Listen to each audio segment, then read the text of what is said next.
Hello and welcome to the Art of Intuition podcast. My name is Susan Jane and I am your host for the podcast.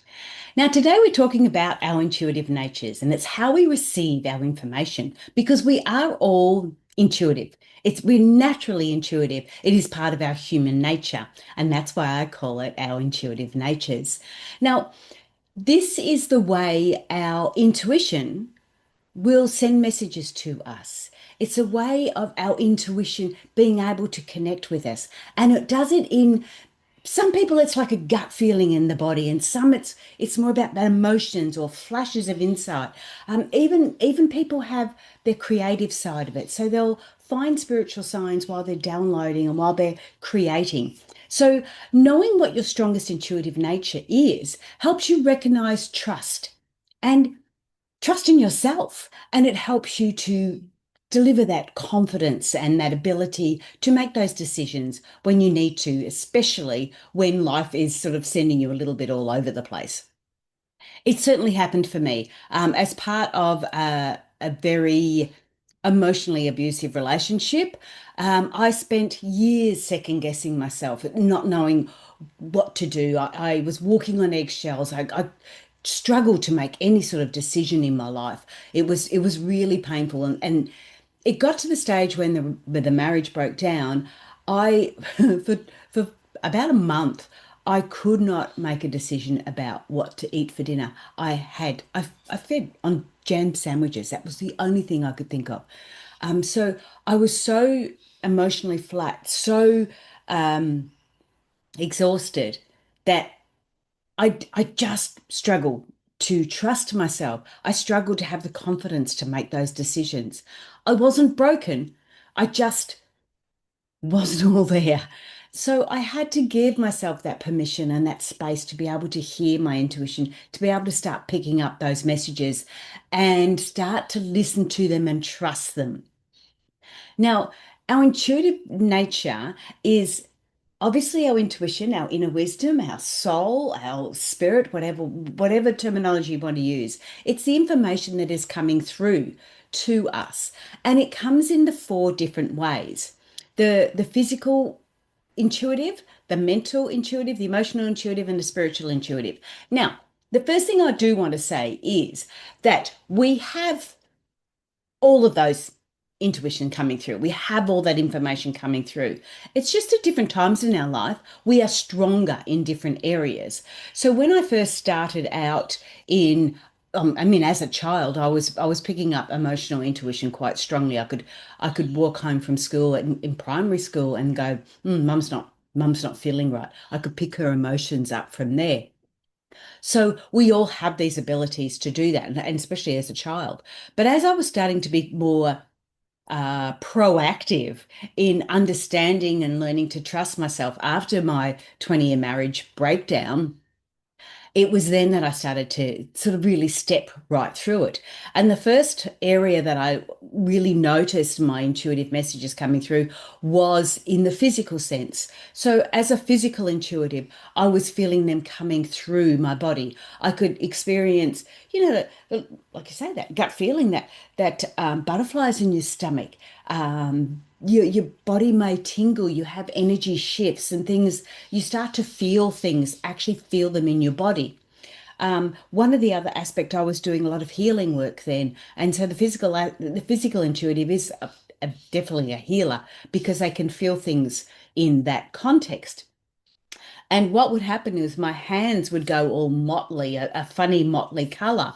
And I would know straight away that somebody near me was needing healing energy. It didn't mean I had to fix them, but I would send them healing energy to be able to allow their body to take on board what they needed and to heal them that way. But I started picking these sensors up, and I could feel things. I would work like as a Reiki therapist, and you would feel the energy moving over the body, over the different chakras, over the different areas.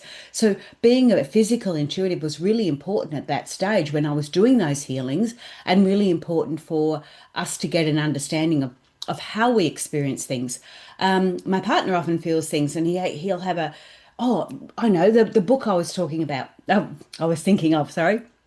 Louise Hay's You Can Heal Your Life. And at Noon Hill, The body is the barometer of the soul. Books that I used a lot. So when people were having ailments in their body, you could relate that to something else. So you started to get this understanding that their intuition was sending them messages and creating some of these illnesses or these disturbances in order for it to be addressed, in order for it to be assessed and looked at and taken forward. So when we're looking at that physical aspect of it as a healer in that side, we will pick that up. But as we go through our lives, as we get an understanding of each of those intuitive natures, we start to understand the different ways we feel them. Now, I don't always feel them physically anymore, but I still do that. So when I'm doing readings, when I'm doing my psychic and intuitive readings, I can still pick them up. For example, I'll do a body scan and I'll go, okay, so I'm seeing that the ankle is playing up. You know, you've got some ankle issues there. And I may even feel it in my own ankle. And knowing that I don't have a problem in my ankle, but I've experienced that feeling there, that sort of helps me get an understanding of when I'm doing a reading. So getting to know these four intuitive natures allows you then to step forward and be able to ascertain which ones are yours and which ones aren't. And that is really, really important for the second one, which is emotional intuitive. Now, if you do want to know what your strongest intuitive nature is, jump on the website, and it is called intuitivenature.com.au. It's Australian business, so you've got to have the AU at the end. Um, so the next one was the emotional intuitive. Now, this one it can be hard because I still struggle with this one now sometimes because I do take on other people's emotions. I am definitely an empath, and as an empath, we do take on other people's emotions, and it can be quite hard to determine sometimes which are yours and which isn't. Just yesterday, for example, we had the electrician around. He was doing some work on the place. Now, he is a friend of my partner's and, nice enough guy, but oh my goodness, he can be so negative sometimes. And he doesn't realize it. He feels he's a very positive person. But the stuff that comes out of his mouth can be so negative or be taken that way. It can be quite triggering. And so I was handling it fine for the day. But by the end of the evening, when the evening came, my partner was home. I said to him, I feel absolutely exhausted, and I felt like I took on his emotional crap, for want of another word, and I pushed back and I protected and all the rest of it. But a full day of it, you can only handle so much. So when we are connecting with people that are doing things like that, then we do need to be mindful of that. So, okay, I did put up the protection. I did put up all that sort of stuff to start with. It weaned off by the end of the day. So at that evening, it was time for me to release, and I needed to let go of that, and I needed to deal with that myself. So as an emotional intuitive, you're classed as the connector because that is how you will connect. You will notice other people's emotions, or you will feel their emotions, and then you will be able to connect or not connect with those people. And so an emotional intuitive is challenging in its own ways. Same with physical. Like you start to feel things happening. You think, oh my God, am I having a heart attack? You start to feel things in your body. An emotional one is the same. You're feeling like, why am I feeling so uptight? Why am I feeling so down or blue? Why am I feeling these way? Especially when there's no logical reason to it. And one of the things about intuition is there's got to be a bit of a logic to it because the information you get coming through, that those intuitive messages they get coming through, whether it's physical, emotional, mental, or spiritual, has to have a bit of logic to it because you're on this path, you're on this journey for a reason. Sure, you may sort of step off and say, I'm not really sure why I'm doing that, but it feels right. There's still got to be a bit of logic. It still has to feel right. It still has to be, I don't know why I'm doing it, but it feels right. Sorry, I'll just grab a little tissue. So the emotional connector, the emotional intuitive is the connector. Um, you get to the stage where you're feeling, you just know, and you have a deep empathy for other people, and that's how you become this connector. You will pick up. I remember at one stage being able to walk into the room and I could tell you exactly what emotions everybody in that room was in, especially at work. I'd go, okay, well, they're not doing too good at the moment. They're just being an asshole, and you could pick it up. Now, I couldn't tell you exactly what their emotions were because emotions vary so, finely, even between love and hate. There's a very, very thin line, but you could feel different things and you could get that understanding to that. So as an emotional intuitive, you are definitely the connector. So be mindful of that. Be protective of your energy. Don't let that get washed out like mine did yesterday. And it still happens. It still happens. Like, we learn all this stuff, but we can still experience those sort of things. So, that's all part of life. That's all part of how we grow and develop. The next one, which is my strongest one, is mental intuition. And the mental intuition is classed as the visionary. Now, why, when I'm when I was in this, when I went through and did the quiz on intuitivenature.com.au, when I did the free quiz on that one, I needed to test it, and mental intuition came through on me. I am a very, very logical person. So intuition, spirituality, all that side of it has a lot of faith in it, a lot of faith in that area there. So to me, everything still has to have that logical aspect to it. And that's why for me, the mental intuition is the strongest in that way. The hardest part about mental intuition is you get these thoughts coming through and you really don't know where they're coming from. You don't know if they're yours when you first start. You don't know if they're yours or whether they're someone else's. You can hear the voices of people that have passed. Now, is that just me or is that actually their voice? And it's really quite challenging in that context. The other aspect is that you're picking up all this information. You have to share that, or you don't have to, but you do when you're doing a reading. You share that information and you're not sure whether that's where it's going and that's the right way. So you're getting all these things coming through and you're just not sure whether they're yours or whether they're the person's that you're reading. Now, majority of times it's the person you're reading, but it's quite funny when I'm doing some readings, I will say to somebody, especially when it comes to one lady I had the other week, and I said to her, I'm not too sure if this is for you or for me, but you need to slow down on the wine. And she just laughed because it was for her. But you know what? It was probably for me as well. So, because we'd been going through a bit of a rough spot, and I, yeah, certainly hit the wine a little bit more than normal. So these are the sort of things that you're bringing through, and you're getting them as thought patterns or as feelings or emotions coming through. But mine are definitely stronger in that mental aspect. So I get them that way. And again, I want to actually reiterate that a physical, emotional, mental, and spiritual, they are so intertwined that, I'm not a full mental intuitive. I still bring in the emotional side, I still bring in the physical side, I still bring in the spiritual side. It's just mental tends to be a little bit stronger in my area. I tend to resonate with that one a little bit more. And I'll give you an example of that sort of later too. So the visionary, I am somebody who I do reflect. I'm a strong reflector, but I'm a strong reflector in a quicker sense. So if something's happened, I tend to reflect on it quite quickly, and not go too far back unless I need to unless I need to go back into the past. I tend to be more of a visionary. I tend to be more focused on going forward. What do I need to do now in order to help me going forward? So I do sometimes have a few issues in that because I'm so forward thinking that I'm not necessarily enjoying the moment. So there's another area there. But a mental intuitive is a visionary. And so if you do want to get a bit more understanding of the visionary aspect of it, it's good to go to somebody who does have that area there. The next one is spiritual, which is a spiritual intuitive is the creative. Now, a creative person, an artist, in any way, shape, or form that they're an artist, may not always feel that they are very spiritual.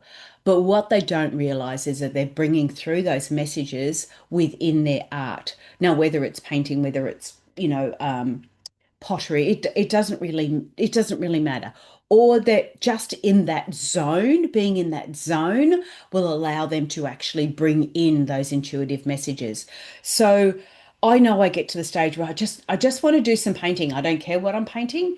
It's not really important. I want to do some creativity. I just want to create something. And in doing that, it allows me to have these spiritual messages come through. The other side, I see a lot of the spiritual messages that when they do come through is through dreams, is through even though the mental intuitive is the visionary, you'll see the spiritual is a lot of the vision. They see the imagery. And I'll often pick that up when I'm doing readings too. I'll often see different things and I'll pick those things up.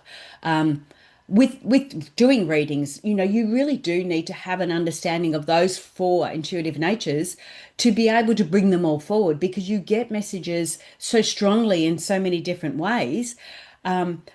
Understanding the different messages that are coming through, if you can swap them around, it gives you better understanding when you're doing readings. So, say I'm getting this picture of a ring. So somebody is either getting married or engaged or it's forever. You're getting this vision of a ring.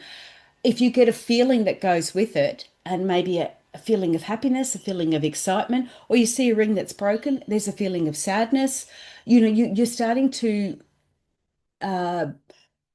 put the pieces together. So it's not just one area that you're looking on, you're looking at all four areas of how you can bring that information through. And sometimes I'll just sit there and I'll go, well, what does that mean? Like I know what it means to me, but what does that really mean? Is it right for that person? And usually it comes through that way. So getting a really good understanding of how we're receiving those intuitive messages allows us to push that forward, allows us to have the confidence and the trust. And it takes a while to get there, but you will get there. So, the spiritual creative, if you feel like, if you have that calling to be creative, that's what it's all about. It's about being in the flow. Now, being creative could be just journaling, what do they call the automatic writing? It can be that way. So your body's doing something, and so the body is concentrating on doing something, creating something, and that allows those spiritual messages to come through. So there's lots of different ways that we can do this, and when you start to tune into those areas, you start to get a better understanding of it. So I'll just flick back through my little notes here and say, so the physical intuitive, the healer, they sense their intuitive nature is sensing it through their body. They may experience tingles, gut feelings, energy shifts, or physical responses when something feels right or off. And you sort of, oh, you connect through the presence and instincts. Your intuition often speaks through sensations before words. There you go. Emotional, intuitive are the connectors. This intuitive nature feels its way through the world, feels its way. You may pick on the emotion undercurrents in a room, which is what I used to do, feel others' pain or joy, and often just know, based on what your heart tells you, you can connect deeply with others and feel a pull towards empathy, healing, and meaning. I often find you'll get somebody will pop into your head and you'll think, oh, wonder what's going on with them. You're feeling something that's happening there. The mental intuitive, the visionary, this intuitive nature possesses intuitively through thoughts, ideas, and inner clarity. You may get flashes of insight, sudden knowing, or inspired solutions. I often get them. You like to understand, organize, and make sense of things, and your intuition shows up through patterns, timings, and mental precision. You just happen to be there at the right time. Spiritual, intuitive, they're creative. And this intuitive nature channels messages beyond logic or emotions. You might receive insights through dreams, creativity, art, symbols, or synchronicities. So again, we can collect them on all areas. We're just a little bit stronger on some areas. Now, you may feel guided by something bigger, called to the universe, spirit, or soul. Your intuition often flows in from the unseen. So that's the spiritual intuitive. Now, each of these offers their own wisdom. you're not set in one area. And the whole idea is if we can build up all of them, it allows you to make confident decisions because you can check them off on each area. The other thing I wanted to quickly look at too is that when we look at these, the natures, intuitive natures, we know what the archetype is, the healer, connector, visionary, and the creative. They also go with the elements. So the physical healer is earth, the emotional connector is water, the mental visionary is air, and the spiritual creative is fire. When we take them one step further, which we can take a few more steps, we can actually add them to the zodiac. So a physical healer, which is an earth element, is Taurus, Virgo, or Capricorn. So they tend to relate with those ones better. Emotional connector, which is the water, naturally, Cancer, Scorpio, and Pisces. The mental visionary, which is air, is Gemini, Libra, or Aquarius. And I'm an Aquarian, and the mental visionary really suits me. I like that structure. I like that understanding. Spiritual creative fire is Aries, Leo, and Sagittarius. So they've got that passion, that drive, that spiritual creativity to be able to bring those messages through. So, as a physical healer, you will feel this is what you experience. You will feel truth in your body, sensations, pressure, pain, or comfort to guide you. As an emotional connector, you sense through emotions, your empathy, your mood shifts, your energy presence. As a mental visionary, you know through thought, flashes of insight, ideas, and inner dialogue. And as a spiritual creative, you channel through spirit, inspiration, divine timing, and soul expression. Sort of makes sense, doesn't it? They're your intuitive nature. So again, if you do want to do the quiz, it's a free quiz. I won't stalk you. It's okay. It's all good. It's on intuitivenature.com.au. That gives you an understanding of that. And I am bringing out a little ebook for it too. So you'll get an ebook. You can jump on and get an ebook too. But I haven't finished that yet. So with each of the ones, again, it's the doorway, getting an understanding, getting a learning. By starting here, it gives you an understanding of even the best way for you to keep developing your intuition, the best way for you to do psychic development is understanding what intuitive nature is your strongest, because that will help you with your psychic development as well.